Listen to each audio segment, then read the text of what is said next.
This newsletter is all about the third choice. I kind of was thinking that if I had a chance to talk to kids at school or college, I'd want them to know that they have more choices, more choices in life than they're being told, and that they should consider the third choice as a possibility. So if I lay them out, the first choice is to get a job, the second is to start a business, but the third is to run a practice. And initially, they might be freelancers with portfolio income coming from multiple sources and streams and casual jobs, but not to think of themselves as out of the system, but as maybe a ghost in the machine, right? So the three choices we have are get a job and turn it into a career, start a business and make it big, or run a practice and live a life of design. And there's a model that went with this newsletter that you can look at that kind of unpacks those three. My youngest child finished school last year, and at 18 years of age, there's a lot of noise around the question, so what are you going to do next? So the school and career guidance counselor seminars are all about getting jobs. There's a functional fitting in, go to school, get a job, and well, you know the rest. So much of a kid's school life is being told they need to apply themselves, work hard, and get a job.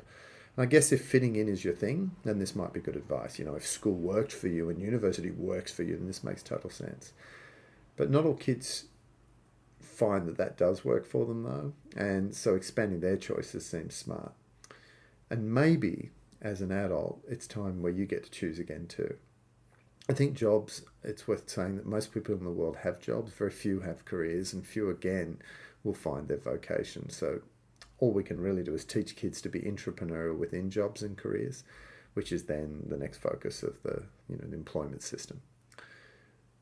From a business's point of view, for some, maybe you were lucky enough to have an entrepreneurial aunt, the idea of starting your own business is possible. And so they're told to gather experience, go work for other people and learn, and then figure out the niche or area you might want to be able to pursue as you start your business.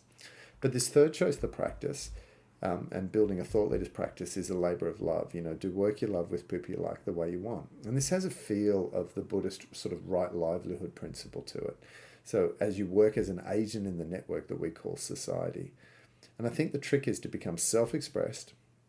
It's all about you in service to others, so you're not a narcissistic tosser, and be rewarded for your contributions. And I guess this newsletter is just to say we always have more choices than we first thought.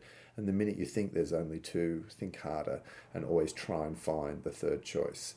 This is shared with love and in service to our community.